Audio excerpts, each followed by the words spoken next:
Assalamualaikum dan salam sejahtera. Bertemu lagi kita dalam siri The FMS Podcast, Family Medicine Stories, di mana kita bercerita tentang isu kesihatan dengan cara yang santai.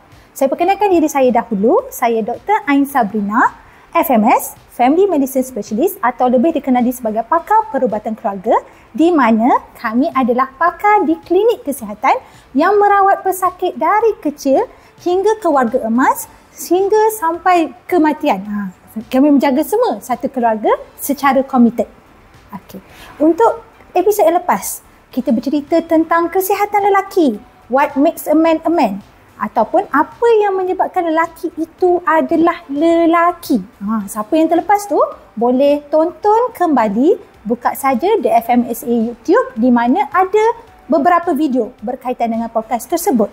Untuk kali ini, kita akan bercerita tentang isu hangat, iaitu influenza dengan tajuk Flunomena apabila sesama menjadi bahaya. Tajuk pun dah dramatik kan? Jadi kita kena tahulah. Okey, untuk dengan saya kali ini, saya bersama dengan dua panelis hebat. Salah seorangnya, kita perkenalkan dulu yang paling hujung sekali, Dr. Daliana. Dr. Daliana juga adalah pakar perubatan keluarga seperti saya yang sekarang ni tengah menjalani latihan dalam bidang subkepakaran communicable disease, iaitu penyakit berjangkit. Mungkin kita bagi Dr. Daliana cakap kata-kata aluan dahulu sebelum kita perkenalkan panelis seterusnya. Terima kasih Ain. Assalamualaikum warahmatullahi wabarakatuh dan salam sejahtera. Terlebih dahulu saya ingin mengucapkan ribuan terima kasih di atas jemputan untuk mengikuti podcast kita pada hari ini. Okey. Jadi saya juga amat berbesar hati menjadi salah satu panelis bersama dengan FMS yang tidak asing lagi, Dr. Amirul. Jadi saya memang rasa ini ialah masa yang sesuai nak membincangkan topik influenza. 8 tahun kita dengar pasal influenza. Betul? Dan baru-baru ini kita tahu Kementerian Kesihatan Malaysia telah melancarkan vaksin influenza untuk warga emas dengan penyakit kronik. Nanti kita kupas lagi. Nanti kita cerita lebih lanjut Dr. Daliana. Okey, sebelah saya yang dulunya pada episod lepas menjadi moderator, sekarang menjadi panelis pula, iaitu Dr. Megat Muhammad Amirul Amzah, di mana pakar perubatan keluarga seperti saya juga dan sangat aktif berbicara tentang komunikasi vaksin kepada komuniti. Boleh Dr. Amirul kita beri kata-kata laluan atau kata aluan sedikit? Terima kasih Ain. Terima kasih juga Dr. Daliana. Okey, pertama sekali saya nak minta maaf kepada penonton kalau dah boring. Episod lepas tengok muka saya, episod kali ni pun tengok muka saya. Maybe insya-Allah next episode tak ada dah muka saya, okey. Yang keduanya baik, saya rasa betul seperti Dr. Daliana kata, sebab Dr. Daliana adalah pakar perubatan keluarga yang sekarang menyambung subkepakaran dalam bidang penyakit berjangkit. Dan Dr. Daliana pernah datang ke tempat saya bekerja untuk menjalankan audit antibiotik lah. Dan sebelum tu pun dia adalah senior saya, so kami work well together, alhamdulillah. Dan betul Dr. Daliana cakap, influenza ni dia sekarang tengah musim, okey. Dan yang menariknya adalah apabila kerajaan bagi vaksin influenza secara percuma kepada warga emas yang berkomorbiditi, dan saya adalah seorang, kita panggil sebagai vaksin communicators lah. Jadi tugas kami adalah memantau komunikasi tentang vaksin, khususnya di media sosial dan juga di dalam masyarakat. Kita nampak bahawa terdapat banyak salah faham tentang vaksin influenza ni. Ada kata lepas COVID, vaksin tu nak bagi pula vaksin ni. Kerajaan ni tak ada kerja lain ke? Si nak bagi vaksin kan? So itulah tujuan kita buat podcast ini. Betul, sebab saya dipanggil ikut. Betul, saya setuju. Okey, kita akan bercakap lebih lanjut mengenai influenza infection dan juga influenza vaksin. Seperti yang dah beritahu oleh panelis kita, ada influenza vaksin percuma. Tak apa, kita akan cerita. Tapi sebelum kita cerita pasal influenza, pasal infection ataupun vaksin, mungkin kita berkenalan dulu dengan panelis-panelis kita dengan lebih dekat. Okey, mungkin penonton kita yang dengar ni, harapnya saya ada remaja, ada yang macam aku nak jadi doktor ni, jadi dia dah start cari YouTube mungkin kan. So mungkin soalan pertama saya pada panelis kita, Dr. Daliana, mungkin Dr. Daliana boleh kongsikan cerita hidup sedikit lah. Kita kongsi sikit kan, apa cerita hidup kan, apa big why Dr. Daliana untuk menjadi doktor dan kemudiannya menyambung ke FMS. Soalan sedikit personal. Jadi saya seingat saya dari kecil saya memang berminat nak jadi doktor. Saya dari kecil suka nak dikatakan membantu orang lain dan secara spesifik suka menjaga orang sakit. Jadi selepas saya memasuki alam sekolah menengah, saya memasuki sekolah berasrama penuh dan kemudian saya dilantik sebagai pengawas dan saya memang berminat dan saya bagi tahu cikgu disiplin saya nak jadi pengawas bilik sakit. Spesifik. Dekat sekolah asrama dulu, kadang-kadang ada pelajar-pelajar atau kawan-kawan kita yang tidak sihat, kita rehatkan mereka atau pantau mereka di bilik sakit atau di sekolah saya dulu panggil sick bay. Okay. Jadi sebagai pengawas sick bay atau bilik sakit ni, saya bertugas mengikut roster yang ada dan memantau rakan-rakan atau pelajar lain yang dimasukkan ke bilik sakit untuk tujuan pemantauan. Jadi adalah doktor lah. Masa tu dah perasan kalau boleh nak pakai white coat rasanya. Jadi kita pantau kawan-kawan kita yang tidak sihat, pastikan mereka makan ubat, mereka mengambil air dan makanan secukupnya dan mendapat rehat. Bila saya jadi pengawas itu, antara saya rasa perasaan atau pengalaman saya bila di bilik sakit itu ialah saya mungkin boleh katakan satu kepuasan bila saya nampak rakan-rakan saya kembali sihat atau pulih sedia kala. Dari awal perasaan tu dah ada. Saya mendapat satu kepuasan bila menjaga orang sakit dan mereka pulih seperti sedia kala. Jadi saya rasa itu adalah salah satu big why kenapa saya jadi doktor. Bagaimana pula big why ke arah FMS sebelum ke arah FMS Family Medicine Specialist. Saya perkenalkan lagi pakar perubatan keluarga.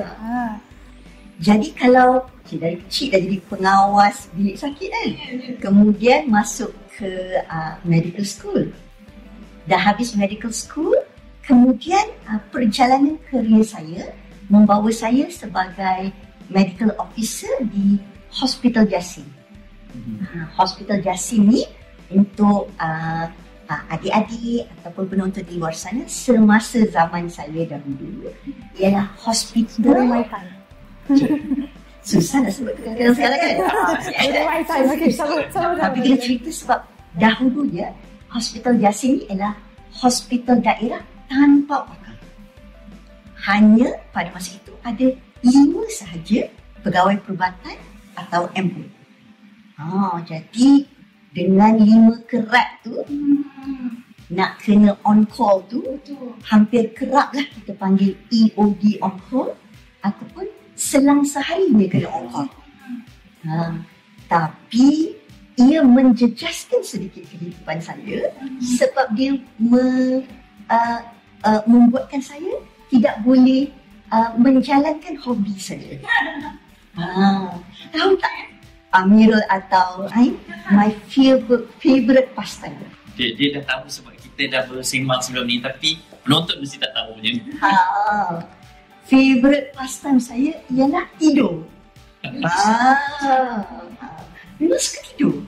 Dan suka tidur lama dan nyenyak. Jadi bila kena bertugas di hospital daerah dan kerap on call ni, terjejaslah beauty sleep saya. Patutlah cantik sekarang. Terima kasih. Saya belajar kopi Baik, lepas ni. Jadi kalaulah di hospital daerah sebab pegawai perubatan kena menjaga di kecemasan dan juga Dewan Bersalin yang di bangunan bersebelahan. Jadi jika ada kecemasan, terutamanya kes-kes zon merah atau risas, memang ada special alarm untuk memberitahu staf-staf yang bertugas. Jadi staf yang selalu on call dengan saya suka kacau saya. Sebab dia tahu Dr. Daliana suka tidur. Jadi kadang-kadang dalam 3 alarm risas tu, ni tak ada pesakit dia orang suka kacau saya. Dia nak tengok berapa minit bila dia tekan atau berapa saat bila dia tekan tu saya bangun.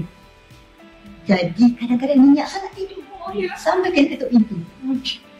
Jadi kemudian saya setelah bertugas beberapa tahun di Hospital Daerah tu, saya rasa kan nak jaga beauty sleep saya dan tinggal awet muda, saya bertukar ke kesihatan awam atau primary care untuk bertugas dalam waktu pejabat tanpa on-call.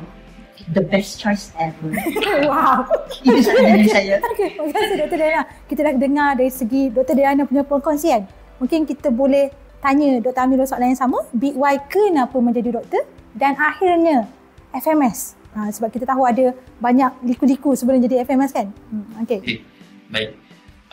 Kenapa nak jadi doktor? Saya harap saya boleh cerita satu benda yang murni macam Kak Dal cakap. Ya, kesan jadi pegang wasik bay tu. Tetapi itulah. Saya tak semurni itu. Unfortunately, saya tak nak jadi doktor sebenarnya mula-mula. Saya dipaksa oleh, marah pula mak ayah saya kan. Okay. Saya terpaksa sebenarnya. Kalau ikutkan waktu kecil saya nak jadi, saya baca buku komik Detective Conan, saya nak jadi detektif. Saya tengok Lee Chong Wei main badminton, saya nak jadi pemain badminton. So itulah cita-cita saya sampai even waktu SPM pun, saya just go with the flow dan Alhamdulillah Allah bagi cikgu-cikgu yang baik, bagi peluang saya untuk belajar, saya dapat keputusan yang baik. So saya boleh pilih course apa yang saya nak lah.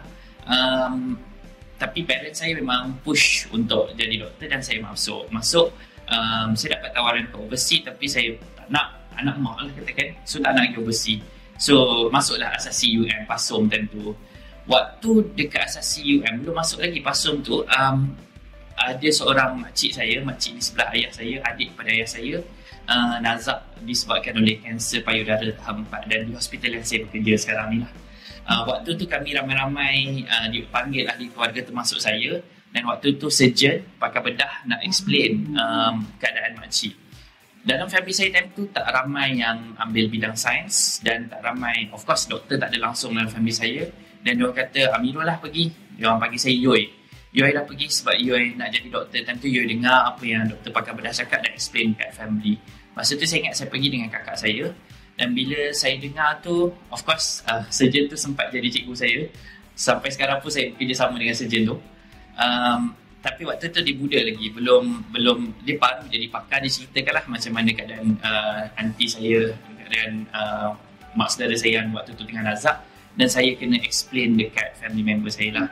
Waktu tu saya macam terfikir kepentingan ada doktor dalam satu family tu, dan lepas tu minat pun mula datang lah. Bukanlah minat pun, motivasi. Saya still go with the flow. Motivasi tu buat saya rasa medik ni tak ada apa-apa lah. Bukan satu lagi paksaan lah. So Alhamdulillah go through medical school 5 tahun, masuk houseman, motivasi tu makin tinggi, minat tu makin tinggi, dan itulah jadilah doktor sampai sekarang. Lepas tu jadi FMS macam mana? Okay, kalau ikutkan saya bukan nak jadi FMS pada mula-mulanya. Saya antara dua sebenarnya. Waktu tu nak buat primary care ataupun pediatrik, dan saya lebih kepada pediatrik sebab saya suka kanak-kanak, saya suka explain keadaan kanak-kanak kepada ibu bapa. Dan waktu tu saya dah ada janji lah kononnya dengan cikgu-cikgu saya. Okay, habis medical student, buat houseman, kita masuk pediatrik terus, buat master dan sebagainya. Waktu houseman, okay, on call kan. Satu masa dahulu. Aing gelak sebab dia tahu cerita ni. Setiap kali saya on call, asyik LO je. LO tu last office lah. Maksudnya asyik ada patient yang meninggal. Bukanlah nak kata orang kata Jonah ke apa. Saya tak percaya Jonah tu. Tetapi perasaan saya tak kisah on call. Penat on call tu saya boleh handle. Saya tak suka perasaan attending death. Especially when you are attending death of a child dekat dalam PICU dan sebagainya. I don't think I can handle hospital work because of that. So saya choose untuk ambil primary care di mana kebarangkalian saya deal dengan kematian tu adalah rendah. Dan saya juga suka bercakap. Saya suka bercakap dengan semua orang, dan saya sebab dia tahu saya suka bercakap. Kadang-kadang dia nak suruh saya berhenti bercakap rasanya. Saya suka bercakap dengan semua benda lah, dengan semua orang, dengan kucing saya pun saya suka bercakap. Saya seronok bila saya pergi ke Nuri, orang tanya soalan kesihatan yang saya dapat explain. Dan kebanyakan masa sekarang ni kalau saya pergi ke Nuri memang ratus orang macam buat klinik consultation pula. Dan saya suka perasaan itu. Saya suka saya boleh tolong orang explain tentang medical lah. So dia coherent dengan apa yang perasaan mencetuskan motivasi saya masa nak jadi doktor dulu. So I think Kak Dal cakap this is the best choice ever. I think it's the same for me as well. Dia macam motivate saya juga yang berada di sini. Dan terima kasih sebab berkongsi kisah hidup sikit. Kadang-kadang benda tu agak personalize untuk kita kan. Dan saya just nak cakap kenapa saya tanya soalan ni. Sebab saya tengok di media social thread misalnya. Banyak sangat kebelakangan doktor-doktor muda berkongsi kenapa quit KKM. Saya rasa mungkin dengan video ini hopefully lah mana-mana medical officer tertengok ke misalnya ada sedikit motivasi untuk menyambung kepakaran. Dan kemudian kalau lah ditakdirkan nak quit KKM juga, at least ada tujuan hidup. Bila quit dengan MO ni, saya sebagai senior anda agak risau. Bila saya tengok di thread ads misalnya kan, mungkin saya nak kongsi juga sedikit kan, macam apa yang Dr. Amirul kata, melihat kematian di PITS. Saya pun pernah jadi MO PITS, it was devastating. Kita rasa sedih, kita nak mention, kita dah sedih, kita nak explain pada family member pun agak susah kan. Yang ya betul, untuk kepakaran kita tak involve sangat dengan benda tu. Tapi walaupun Dr. Amirul cerita lah kata saudara dia berderet kan, tapi saya rasa kita pun mungkin ada experience juga. Kita pergi kenduri, kita cakap kat saudara kita ni doktor pakar perubatan keluarga. Tapi dia macam, pakar perubatan keluarga apa tu? Kan? Selalu kan? Macam dia tak tahu kita ni apa. Dia kita nak explain, kita ni pakar di klinik kesihatan, kita ni tengok macam ni. Oh, ada yang pakar kat klinik kesihatan? Ada setengah bertanya juga. Okey, kita gunakan peluang ni untuk saya nak minta dua-dua panelis kita untuk promote sikit kita punya FMS Fraternity ni. Sebab saya rasa orang kurang tahu, komuniti kurang tahu, dan saya takut-takut ada medical officer pun ataupun orang di hospital pun tak kenal sangat. Okey, kita mula dengan Dr. Daliana dulu. Apa specialnya FMS Fraternity ni? Bukanlah kata nak downgrade department lain ya. Saya tak ada niat macam tu. Saya nak promote saya punya fraternity sahaja. Apa specialnya kita punya fraternity, family medicine specialist ataupun pakar perubatan keluarga berbanding speciality lain? Terima kasih Ain. Jadi on that note, saya pun nak sambung sebab awal tadi Ain dah cerita pengalaman Ain sikit tadi. Okey. Jadi kalau kita sebut pasal pakar perubatan keluarga atau perubatan keluarga ni, kita tak akan lari daripada orang sebut from womb to tomb. Betul kan? Betul kan Ain? Tidak ambil? Sekarang even ada orang extendkan from sperm to worm. Maksudnya belum masuk womb tu lagi. Lepas tu dah orang dah mati, worm. Tak kita jaga cacing. Tapi kita jaga ahli keluarga yang ditinggalkan. Betul yang sebut sperm tu dia berkaitan dengan podcast yang pertama tu kan, sebab bincang infertility. Betul. Mereka juga kan. Jadi bukanlah perubatan keluarga ni meratip from womb to tomb kan, tapi itu yang sebenarnya. Betul?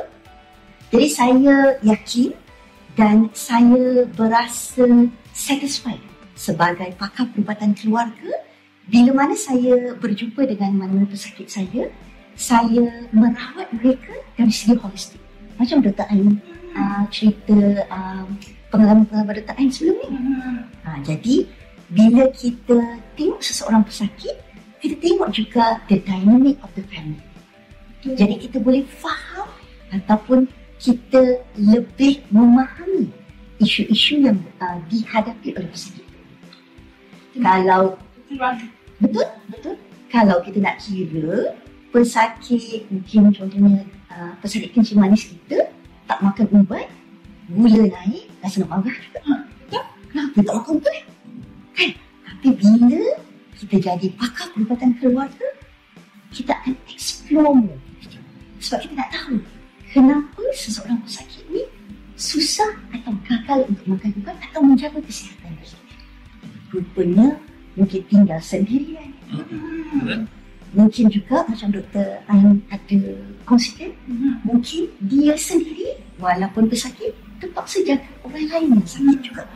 Jadi itu mungkin membuatkan seseorang itu hilang motivasi untuk menjaga kesihatan. Jadi bila kita boleh explore dan cuba bantu isu-isu yang dihadapi oleh pesakit ini secara holistik, kita akan sama-sama boleh bantu pesakit. Kita bukanlah problem solver pula kan, nak selesaikan semua masalah. Tetapi kita boleh cuba, saya akan kata adjust ataupun cuba tweak yang mana yang perlu untuk kebaikan pesakit. Jadi saya rasa itu special about perubatan keluarga. Mungkin saya boleh tambah sikit kan, sebab tadi Dr. Diana berkongsi juga, kata saya cerita, sebenarnya kita cerita pada sesi trial tadi. Mungkin saya kongsi sikit kepada penonton yang mendengar kan. Okay. Saya kongsi tadi pada Dr. Diana adalah kisah mengenai pesakit diabetes saya. Ibu, kebetulan saya jumpa pesakit diabetes ni, dia adalah ibu kepada pesakit epilepsi saya. So dua-dua saya follow up. Sampai saya kenal satu keluarga, saya tahu rumah dia macam mana sebab dia duduk di kawasan, untuk pengetahuan lah, saya pakar perubatan keluarga yang menjaga komuniti FECRA. So kawasan tu agak kecil, so saya kenal seorang demi seorang dan semua macam kenal satu sama lain. Saya punya nurses pun somehow kenal semua di keluarga tu. Kalau saya tanya sikit, dia orang tahu, oh doktor dia macam ni. Dan misalnya saya punya pesakit diabetes tu ataupun pesakit kencing manis tu macam tak makan ubat. Bila saya tengok balik, oh anak dia ada epilepsi, anak dia OKU. So dia bukan menjaga diri sendiri sahaja, dia terpaksa menjaga anak dia yang dah besar tapi OKU, dan itu menyebabkan kami sebagai pakar perubatan keluarga tahu apa halangan dan bantu dari segi itu. Betul? Kami bukan problem solver, tapi kami tahu, oh dia tak sesuai begini, ubat begini, mungkin sesuai ubat begini. Kami adjust accordingly lah. Itu menyebabkan kami lebih holistik mungkin dan family oriented pun, ya. Dan kami lebih community sebab kami tahu kawasan education level dan misalnya yang kami relatekan sama dalam pengubatan atau perawatan pesakit tersebut. Okey, saya cakap banyak kan? Dr. Amira pula. Sebab Dr. Daliana dan Dr. Ain telah mengongsikan pengalaman dan konteks kenapa anda, Dr. Budi Dulu Sana patut buat family medicine. Saya just rumuskan sajalah. Kalau anda berminat dan berhajat nak buat family medicine, anda akan dapat internal dan juga external. Internal ni benda yang anda dapat untuk diri anda sendiri. Anda akan belajar macam mana cara menguruskan orang lain, termasuk pesakit anda, dengan secara yang dah sebut holistic, community oriented, family oriented, dan ada beberapa prinsipal family medicine lagi yang anda akan belajar. Intrinsik yang dalam, anda akan belajar communication skills, anda juga akan belajar problem solving skills. Walaupun Dr. Ain dengan Dr. Daliana cakap kita bukan problem solver, tapi saya akan ulas di external nanti, we are actually problem solver yang sangat efficient. Tapi internally, dia bukan hanya bagi anda skill. Contohlah, tanpa merendahkan specialty lain. Specialty lain mengajar tentang skill. Skill membuat diagnosa, skill membuat certain procedures, skill komunikasi pun ada. Tetapi dalam family medicine ni, anda belajar semua skill tersebut, buat diagnosa, communication dan sebagainya. Tambahan satu lagi, anda mempelajari skill menguruskan diri dan orang lain. Sebab anda adalah bos di klinik kesihatan nanti. Internally, itu semua anda akan belajar. Tapi orang tak nampak apa orang belajar tu. Sebab tu orang tanya, apa doktor pakar perubatan keluarga buat? So kita pergi dekat external. External, dua benda akan nampak. Anda yang pernah bekerja dengan FMS, anda akan nampak dua benda ni. Communication skills nombor satu. Anda cuba counsel patient, tak berjaya, rujuk dekat perubatan keluarga, tiba-tiba keluar patient senyum, nak start insulin. Itu skill dia nombor satu yang orang luar nampak, external. Nombor dua, anda ada masalah dekat klinik kesihatan, tak kisahlah masalah berkaitan dengan kehidupan anda, masalah dengan patient anda, masalah dengan flow klinik ke, siapa yang anda pergi cari? FMS, pakar perubatan keluarga. Dan tiba-tiba tengok keluar, oh dah dapat jawapan dah. It's because of the intrinsic training selama 4 tahun sekurang-kurangnya tu, buat dua external power yang ada pada perubatan keluarga ni. Nombor satu, we are very good, we are very proud of our communication and consultation skills. We are also proud of our managerial and leadership skills, yang mana kita adalah efficient problem solver. Dan benda ni sangat in tune dengan tempat kita diletakkan, which is di klinik kesihatan. Dan of course, beyond that, sebab saya juga promote leadership dalam clinical governance dan clinical leadership, skill ni membantu saya untuk menguruskan banyak benda yang lain jugalah. So yes, you will get both internal personal satisfaction, you will get valuable skills to manage people and manage clinical scenarios as well. Mungkin saya boleh tambah sikit lah sebelum kita end first session kita ini. Orang luar yang saya just nak tunjuk ataupun nak ceritakan sikit. Orang luar nampak macam pakar perubatan keluarga ni bekerja 8-5 Isnin sampai Jumaat. Ataupun kalau di Kedah misalnya, Ahad sampai Khamis. Tapi sebenarnya selepas pukul 5 kami masih ada panggilan telefon. Saya nak tunjuk juga betapa kami bekerja walaupun bukan office hour. Tadi saya dapatkan. Ya, betul. Phone call tu bukan berkaitan dengan pesakit saja. Kadang-kadang saya pernah dapat waktu weekend nurse saya call, doktor, switch fuse rosak, top loading nak tukar mana ni? Sebab ada vaksin. Benda-benda yang teknikal yang saya pun dah start belajar bumbung bocor, mana tak bocor, macam mana nak buat. Benda tu pun FMS jaga juga. Satu klinik, dan kadang-kadang kami pun training juga. Macam saya cakap pasal Dr. Amirul ada training vaksin communication misalnya. Itu kepakaran kami juga. Bukan hanya klinikal, kami buat benda admin juga dalam skala yang kami boleh. Okay, ada siapa-siapa nak tambah sebelum kita end session kita? Kita promote habis kita punya FMS facility. Betul promote. Jadi saya rasa kalau sambungan sikit macam tu kan.